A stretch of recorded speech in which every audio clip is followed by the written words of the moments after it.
Kak, Assalamualaikum warahmatullahi wabarakatuh. Di sini kelompok kami akan menjelaskan tentang peran kode etik dalam menjaga integritas profesi hukum sebagai tugas kelompok untuk mata kuliah Etika Profesi Hukum dengan dosen pengampu Ibu Eli Nurlaili, SHMH. Pertama-tama, saya akan memperkenalkan anggota kelompok saya yang terdiri atas saya sendiri, Adi Yuhana Putri, Adinda Sukma Trisniarsi, Gilbert LM Tambunan, Indah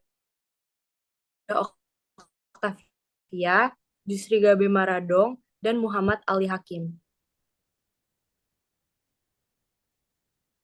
Sebelumnya, profesi hukum memegang peran penting dalam menegakkan keadilan dengan menjunjung tinggi etika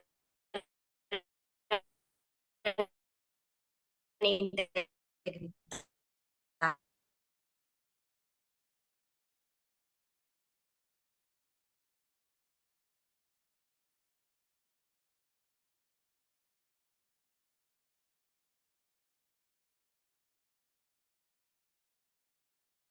Dan fungsi kode etik profesi hukum.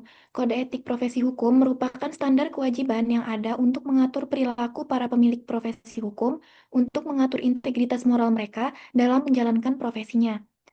Kode etik profesi hukum memiliki fungsi sebagai sarana kontrol sosial, menentukan arah perbuatan yang harus dilakukan, mencegah adanya campur tangan pihak luar, menghindari kesalahpahaman dan konflik, serta sebagai regulasi khusus bagi para pemilik profesi untuk menciptakan nilai moral.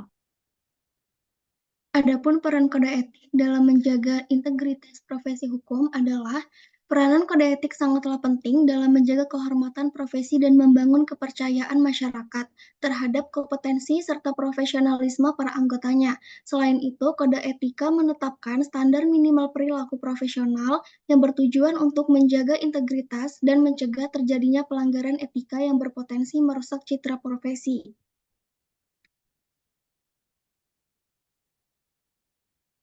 Selanjutnya, ada dampak positif penegakan kode etik terhadap sistem hukum. Yang pertama, yaitu meningkatkan kepercayaan publik. Kode etik yang diterapkan secara konsisten oleh hakim dan jaksa dapat meningkatkan kepercayaan masyarakat terhadap sistem peradilan. Yang kedua, mendorong profesionalisme. Penerapan kode etik yang ketat mendorong penegak hukum untuk menjalankan tugas mereka dengan sistem profesional yang tinggi.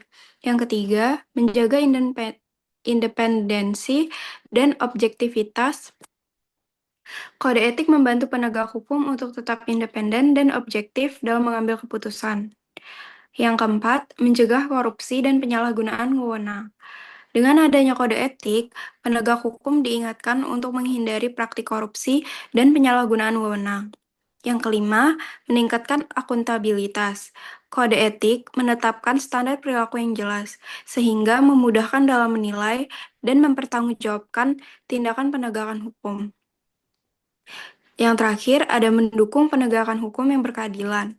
Dengan mematuhi kode etik, penegak hukum dapat memastikan bahwa hak-hak setiap individu dilindungi dan diperlakukan secara adil.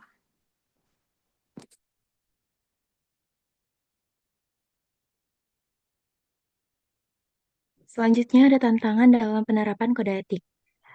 Terdapat beberapa tantangan dalam penerapan kode etik yang dimulai dari adanya kurangnya pemahaman dan internalisasi, konflik kepentingan dan tekanan eksternal, kurangnya penegakan dan sanksi yang jelas, perkembangan teknologi dan kompleksitas isu etika, kepatuhan terhadap norma yang berbeda, ketidakseimbangan antara kepentingan komersial dengan etika profesional, kurangnya pendidikan etika yang mendalam, tantangan dalam pengawasan dan akuntabilitas, dan yang terakhir ada budaya organisasi yang tidak mendukung etika. selanjutnya ada upaya optimalisasi peran kode etik. Yang pertama ada penguatan sosialisasi dan edukasi. Pelatihan berkelanjutan mengadakan program pelatihan rutin dan komprehensif tentang kode etik kepada seluruh stakeholder. Pelatihan ini harus disesuaikan dengan konteks pekerjaan dan tantangan etis yang dihadapi sehari-hari. Kampanye kesadaran melakukan kampanye internal dan eksternal untuk meningkatkan pemahaman dan kesadaran akan pentingnya kode etik. Kampanye dapat dilakukan melalui berbagai komunikasi dan platform digital. Workshop interaktif menyelenggarakan workshop yang melibatkan studi kasus nyata dan simulasi situasi etis untuk memberikan pemahaman praktis tentang penerapan kode etik.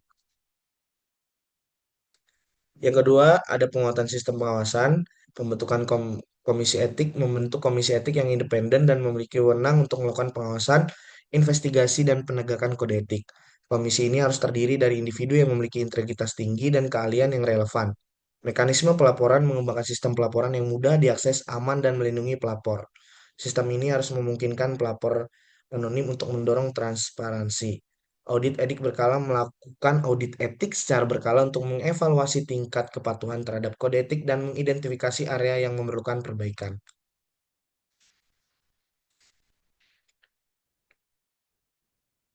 Baik, kemudian ada kesimpulan. Kode etik memiliki peran penting dalam menjaga integritas dan profesionalisme pelaku hukum di Indonesia. Sebagai pedoman moral dan perilaku, kode etik membantu memastikan bahwa tugas hukum dijalankan secara adil, jujur, dan bertanggung jawab. Penerapannya mampu meningkatkan kepercayaan publik, menjaga independensi, serta mencegah penyalahgunaan wewenang. Namun, tantangan seperti kurangnya pemahaman, lemahnya penegakan, dan tekanan eksternal masih menjadi hambatan serius. Oleh karena itu, dibutuhkan pembaruan kode etik yang relevan, penegakan disiplin yang konsisten, serta internalisasi nilai-nilai etika sejak pendidikan hukum. Dengan komitmen bersama, kode etik dapat menjadi fondasi kokoh dalam mewujudkan sistem hukum yang adil dan terpercaya. Baik, selanjutnya adalah saran dari presentasi kali ini adalah untuk mengoptimalkan peran kode etik dalam profesi hukum, diperlukan penanaman nilai etika sejak pendidikan dasar hukum, penegakan disiplin yang tegas dan adil, serta pembaruan kode etik agar relevan dengan perkembangan zaman, budaya organisasi yang mendukung integritas, dan mekanisme pelaporan yang aman juga perlu dikembangkan agar etika benar-benar menjadi pedoman dalam setiap tindakan profesional. Demikian presentasi dari kelompok kami. Terima kasih. Wassalamualaikum warahmatullahi wabarakatuh. Waalaikumsalam warahmatullahi wabarakatuh. Terima kasih semua.